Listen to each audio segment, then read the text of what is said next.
113쪽입니다. 11번 유형자산에 대한 다음 설명 중 틀린 것은 입니다. 정답은 4번입니다. 모든 유형자산은 감가상각의 대상이 된다. 자, 모든 유형자산이 다 감가상각이 되냐? 아닙니다. 예를 들면 우리 토지 같은 경우는 감가상각을 할 필요가 없습니다. 이런 것들 때문에 틀렸다라는 거 알 수 있습니다. 다음 12번 유형자산에 대한 취득원가에 포함될 수 없는 항목은 입니다. 정답은 3번입니다. 자, 재산세 우리 세금과 공과로 처리해준다라고 하였기 때문에 정답 3번입니다. 다음 페이지 넘어가도록 하겠습니다. 자, 13번. 다음 중 유형자산으로 볼 수 없는 것은 입니다. 자, 정답은 3번입니다.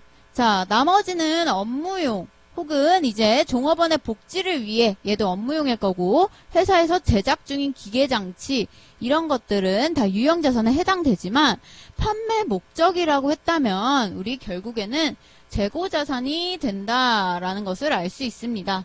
따라서 정답은 3번입니다.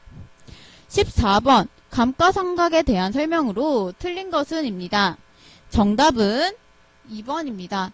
자, 감가상각은 원가 배분 과정으로서 가치의 감소를 기록하는 과정이다 라고 되어 있습니다. 자, 이는 틀렸습니다. 왜냐하면 자, 그 이유가 감가상각은 결국 자산의 취득 원가를 체계적이고 합리적인 방법에 의해서 내용연수를 걸쳐서 배분하기 위한 것이지 원가 배분 과정이 아니기 때문입니다. 나머지는 이제 맞기 때문에 한번 읽어보시기 바랍니다. 자, 15번입니다. 유형자산에 대해 감가상각을 하는 목적으로 가장 적절히 이제 기술한 것은 이라고 되어 있습니다. 정답은 4번입니다. 자, 자산의 취득원가를 체계적으로 기간에 걸쳐서 배분하기 위한 것이 감가상각이다. 아까 설명했었습니다. 이 문장 잘 기억해 두시기 바랍니다. 자, 감가상각이라는 것은 자산의 취득원가를 체계적으로 기간에 걸쳐서 배분하기 위한 것이지 원가 배분 과정이 아니다. 원가랑은 관련이 없다라는 것입니다. 자, 16번. 다음은 유형자산의 감가상각에 대한 내용이다. 틀린 것은 입니다. 자, 정답은 3번입니다. 정률법에 의할 경우 감가상각비는 초기에 적고 나중으로 갈수록 많이 생긴다. 자, 반대가 되겠죠. 초기에는 이제 많고 뒤로 갈수록 적어진다. 그 아까 우리 18년도부터 시작해서 20년도까지 구할 때 결국 감가상각비가 점점 줄어드는 것을 볼 수 있습니다. 이에 대한 이유는 계속해서 감가상각 누계액을 제거해 주기 때문입니다. 따라서 점점 정률법은 감누를 제거해 주므로 점점 적게 계상된다라는 것이 맞습니다. 다음 17번. 다음 유형자산 감가상각 방법에 대한 설명 중 가장 잘못된 것은 입니다. 정답은 3번입니다. 정률법을 적용할 경우 연수합계법을 적용하는 것처럼 잔존가액을 고려해야 된다가 아니라 자, 정률법의 경우에는 감가상각 누계액을 고려한다고 하였습니다. 따라서 정답은 3번입니다. 18번 이제 계산 문제입니다. 신성은 2017년 1월 1일에 취득한 취득원가 400만원, 잔존가액 40만원, 내용연수 10년인 기계장치를 정액법으로 감가상각하고 있다. 이때 2020년 말 결산 후 재무제표에 기입되는 기계장치의 장부가액은 얼마인가? 라고 되어 있습니다. 자, 이에 대한 감가상각비를 구하기 위해서 일단 취득 원가에 잔존 가치를 빼준 후, 자, 내용 연수인 10년으로 나눠주시기 바랍니다. 그러면 36만원에서 36만원이 되겠죠? 자, 1년에 36만원씩 17년, 그 다음에 18년, 19년, 20년, 총 4년간 빼주었습니다. 따라서 이를 제거해주면 정답은 2번이 될 것입니다. 이렇게 구할 수 있어야 합니다. 그 다음 19번. 자, 12월 31일 결산법인인 A사는 2020년 7월 1일 날 잔존가치가 10만원, 내용연수가 10년인 기계장치를 100만원에 구입을 하였다. 정액법을 사용하여 자 월할 상각할 경우 2020년도에 기록되는 감가상각비는 얼마인가 입니다. 원래 감가상각비를 구할 때 역시 취득 원가에서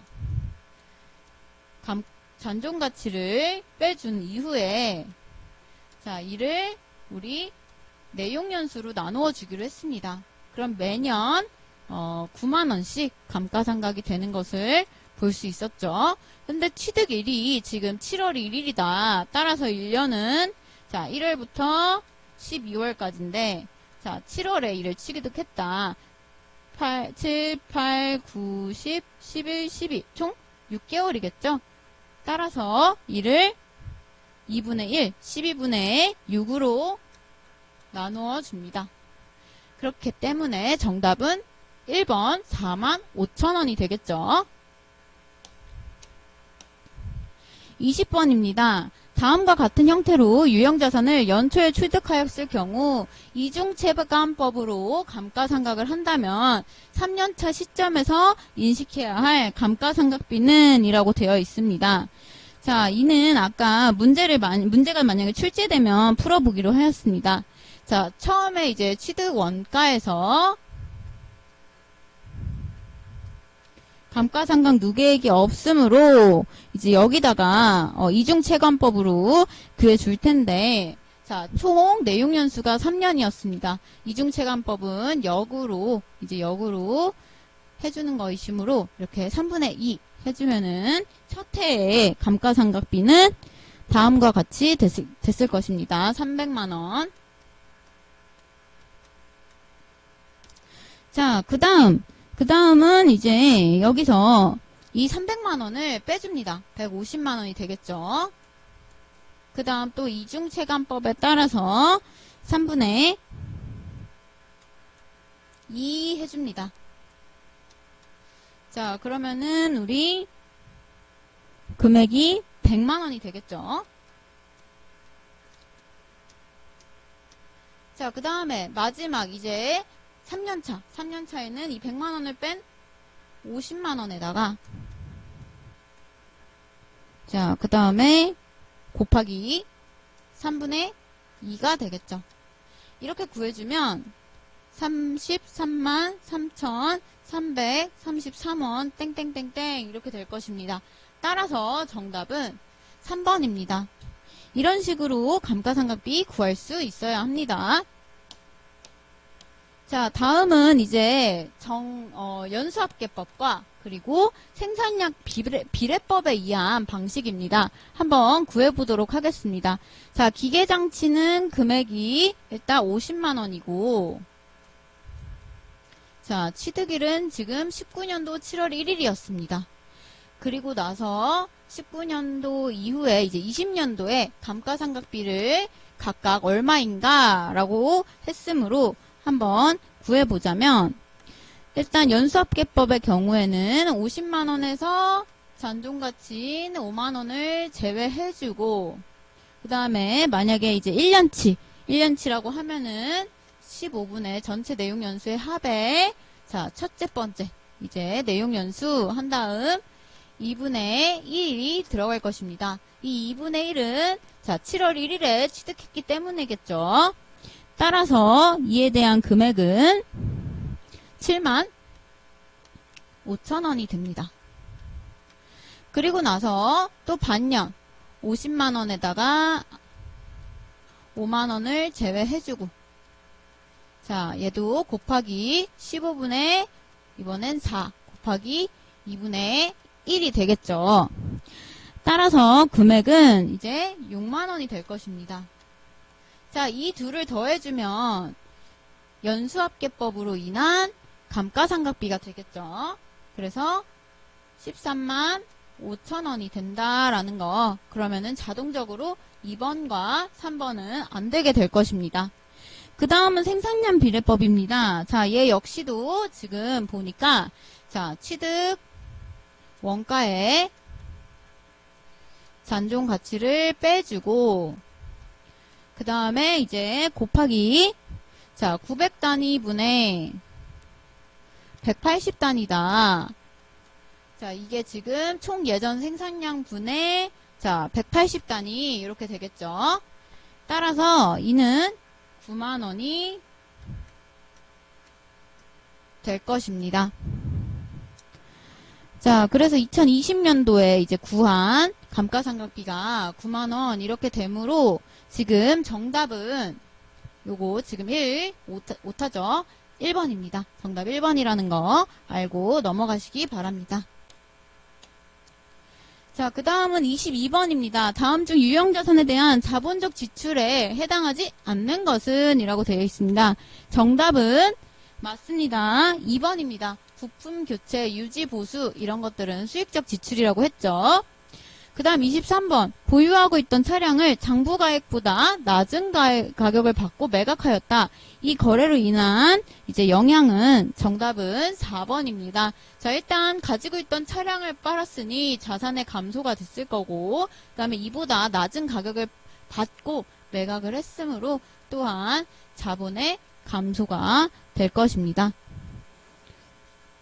자, 그래서 이제 넘어가겠습니다. 다음은 무형자산입니다. 무형자산은 교재 99쪽을 봐주시기 바랍니다. 무형자산이란 이제 눈에 보이지 않는 것들이겠죠. 그래서 인식 조건이 식별 가능성, 자원의 통제, 그리고 미래 경제적 효익이 필요합니다. 그래서 무형자산의 종류로는 영업권, 개발비가 있고 개발비 말고 연구비나 경상개발비는 다 비용이라고 하였습니다. 그리고 산업재산권, 기타로 라이선스, 프랜차이즈, 저작권, 소프트웨어 등이 이제 무형자산의 종류로 분류가 된다. 그리고 제6절 101페이지 기타 비유동자산에는 전세권, 임차보증금, 영업보증금 등이 있다라는 거 알고 넘어가시기 바랍니다. 이제 부채로 가보겠습니다. 자, 부채는 유동부채와 비유동부채로 나누어질 수 있다고 했었고, 유동부채는 이제 1년 이내에 지급되리라고 기대되는 채무, 그래서 매입채무, 단기차입금, 미지급금, 선수금, 예수금 등을 포함한다라는 거 아셔야 합니다. 그 다음에 비유동부채에서 중요한 것은 사채입니다. 자, 사채 발행가액 구하는 공식 꼭 알아두시기 바랍니다. 액면금액 곱하기 원금의 현가계수 더하기 액면 이자 곱하기 연금의 현가계수라는 거 알아두세요. 자, 그래서 만기에 지급할 원금의 현재 가치와 그리고 미래에 지급할 그 이자액의 현재 가치를 더했을 때가 사채의 발행가액이 될 수 있다라는 거 알아두시기 바랍니다. 자, 그래서 이 발행에 대해서 총 3가지 방식이 있습니다. 첫 번째는 액면, 두 번째는 할인, 세 번째는 할증이 되겠죠. 자, 액면은 액면가 그대로 할인을 할인해서 발행하기 때문에 사채 할인 발행 차금이 나온다. 할증은 더 비싸게 발행을 하는 것입니다. 그래서 사채 할증 발행 차금이 나온다라는 거 알아두시기 바랍니다. 그래서 이 상황에 따라서 각각 발행하는 방식이 다른 겁니다. 만약에 시장 이자율이랑 액면 이자율이 같다 하면은 액면 발행이고, 만약에 시장 이자율이 더 크다 라고 했으면은 할인 발행. 자, 액면 이자율이 더 크다면 할증 발행을 하게 됩니다.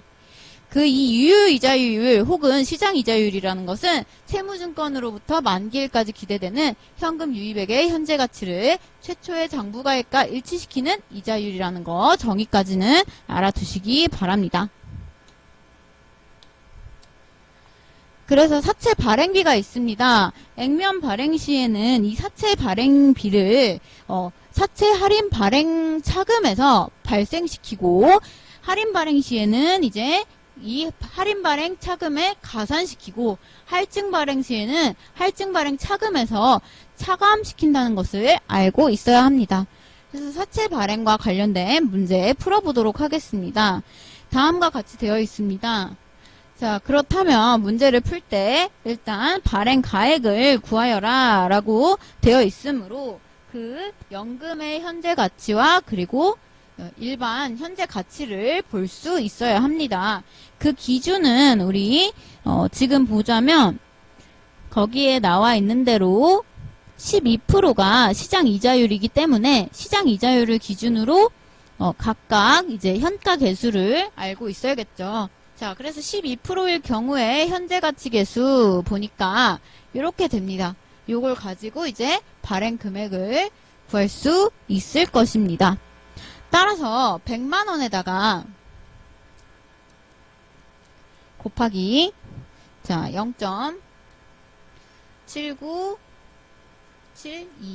0.7972에다가 더하기 자 10만 원이 이제 연 이자율이므로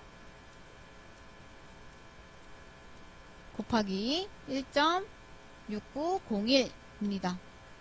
따라서 그 사채의 발행 금액은 96만 6,210원이 됩니다. 이렇게 해서 사채 발행 금액을 구해서 이는 자 할인 발행이 되는구나 라는 것을 알 수 있습니다. 관련된 분계 회계 처리는 풀이 과정에 나와 있으므로 참고해 주시고 이렇게 구한다는 거 알고 있어야 합니다. 다음은 이제 퇴직급여 충당부채와 기타 충당부채가 나와 있는데, 자, 퇴직급여 충당부채에서는 설정액이 이제 추계액에서 기초 잔액에서 단기 퇴직금 지급액을 뺀 것을 또 빼준다라는 것만 알아두시고 넘어가겠습니다. 자, 그래서 아까 무형자산부터 관련 문제 보도록 하겠습니다. 24번의 정답은 자, 맞습니다. 지금 문제 정답 2번입니다. 무형자산 감가상각비로 이제 차변을 해주고 그 다음에 영업권을 해준다라는 게 정답이 되겠죠. 그 다음 문제입니다. 자, 다음 중 부채에 해당하지 않는 것은 입니다. 자, 지금 부채에 해당하지 않는 거 정답 1번이겠죠. 자, 대손충당금은 아까 우리 매출채권의 차감 계정이다 라고 했습니다. 그 다음 26번 부채 계정 과목 중 성격이 다른 것은 이라고 했습니다. 정답은 사채입니다. 왜냐하면 나머지는 이제 유동 부채고 사채는 비유동 부채에 해당하겠죠. 27번 사채의 발행가액에 대한 다음 설명 중 가장 옳지 않은 것은입니다. 정답은 몇 번일까요? 네, 맞습니다. 정답은 2번입니다. 사채의 액면 이자율이 시장 이자율보다 낮을 경우에 할증 발행이 아니라 우리 할인 발행된다라고 배웠습니다. 이것을 잘 구분해서 알아두시기 바랍니다. 28번 다음에 외상거래에서 미수금 또는 미지급금으로 처리해야 할 거래는 이렇게 되어 있습니다. 정답은 4번입니다. 생산설비 부족으로 자 기계장치는 유형자산이겠죠. 유형자산을 구입하고 대금은 한 달 후에 현금으로 지급하기로 하였다. 이는 미지급금이 됩니다. 따라서 정답은 4번이 되죠. 나머지는 읽어보시기 바랍니다. 29번 사채를 발행한 회사에서 약속한 날짜에 사채 이자를 지급할 때 이제 기준이 되는 금액은 이렇게 되어 있습니다. 정답은 1번 액면가액입니다. 우리 액면가액을 기준으로 해서 액면 이자율을 따져서 이자를 지급한다 라고 하였습니다. 자, 다시 이제 자본으로 넘어가겠습니다. 자, 자본은 이제 재무상태표에서 마지막이겠죠. 자, 자본에서 중요한 것은 자본의 분류입니다. 그 전에 이제 각각 한번 살펴보도록 하겠습니다. 자본금은 일단 보통주 자본금과 우선주 자본금으로 나눠지며 주식의 발행 시에 액면, 할증, 할인 발행을 할 수 있다라고 합니다. 그래서 할증 발행의 경우에는 주식 발행 초과금인 자본잉여금이 등장을 하고 할인 발행의 경우에는 주식 할인 발행 차금인 자본 조정이 나온다라는 거 알아두시고 그에 대한 분계 보도록 하시기 바랍니다. 그래서 주식회사의 주식 발행과 관련된 문제 보도록 하겠습니다. 자, 주회계는 2020년 1월 1일 자본증자를 위해 액면에 10,000원 주식을 이제 12,000원에 발행하고 전액을 현금으로 수취하였다라고 되어 있습니다. 단 주식 할인 발행 차금은 15,000원이 있다라고 합니다. 자, 이에 대한 분계. 일단 차변에 현금 12,000원이 올 거고, 대변에 이제 자본금 10,000원이 올 것입니다. 이에서 보면 2,000원이 주식 발행 초과금이 되어야 하는데 이미 주식 할인 발행 차금이 있다고 합니다. 따라서 주식 할인 발행 차금을 먼저 계상을 해주고 1,500원, 그리고 남은 500원이 이제 주식 발행 초과금이 되겠죠. 따라서 정답은 거기 나와 있는 2번이 될 것입니다. 다음은 자본잉여금입니다. 105쪽에 하단부터 자본잉여금의 분류가 나와 있습니다. 주식 발행 초과금, 감자 차익, 기타의 자본잉여금, 이런 것들은 다 이제 자본잉여금에 해당한다라는 걸 알고 있어야 합니다. 그리고 이제 표가 제시되어 있는데요. 유상증자, 무상증자, 그리고 유상감자, 무상감자 이렇게 나와 있습니다. 이에 대한 증자와 감자가 각각 자산, 자본금, 잉여금, 자본에 어떻게 영향을 미치는지 이에도 구분해서 알고 있어야 합니다. 자, 그래서 자본잉여금과 관련된 예제 보도록 하겠습니다. 자, 다음 자료에서 자본잉여금에 해당하는 항목의 금액은 얼마인가입니다. 첫 번째 주식 발행 초과금 해당하겠죠. 그 다음에 주식 할인이라고 되어 있습니다. 할인은 안 된다. 그 다음에 감자 차익. 자, 맞습니다. 그 다음에 감자 차손 안 되겠죠. 자기 주식 처분 이익 되겠죠. 이익이니까. 자, 자기 주식 처분 손실이니까 안 됩니다. 자, 이익준비금. 자, 이익준비금은 따로 이익잉여금에 속한다. 그 다음에 매도가능증권, 평가이익 역시 얘도 기타 포괄손익 누계액에 들어가겠죠. 그래서 다 되는 것을 더하여 주면 정답 40만원이 되겠습니다. 이렇게 각각 자본잉여금 분류할 수 있어야 합니다. 106쪽에 3번 이익잉여금입니다. 이익잉여금이란 손익거래 결과로 얻어진 순이익의 일부가 주주에게 배당되지 않고 사내에 유보 축적되어 발생된 잉여금입니다. 그래서 대표적으로 이익준비금이 있는데 이에 대한 상법을 꼭 알아두시기 바랍니다. 상법 규정에 의해서 자본금의 2분의 1에 달할 때까지 결산 시 금전에 대한 이익 배당금의 10분의 1 이상의 금액을 적립하도록 한다. 따라서 이 적립금을 구하는 문제가 간혹 출제되었으니 잘 봐주시기 바랍니다.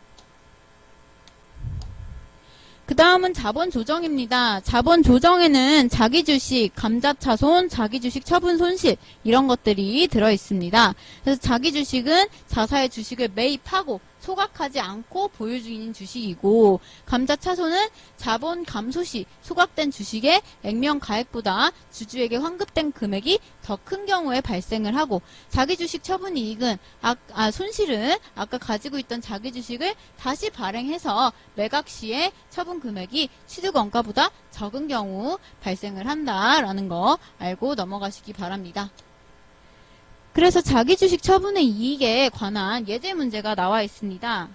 자, 적법하게 보유 중인 자기주식 취득원가 이제 20만원을 15만원에 처분하고 처분대금은 보통예금으로 입금받았다. 자, 단 처분 당시 자기주식 처분 이익이 이미 3만원 계정이 있으며 회계 처리를 하시오 라고 되어 있습니다. 자, 자기주식이 원래는 2천만원이었습니다. 보유하고 있다가 자기주식을 감소시켰으므로 20만원 대변에 써줄 수 있습니다. 그 다음에 이제 보통예금으로 받은 금액은 15만원입니다.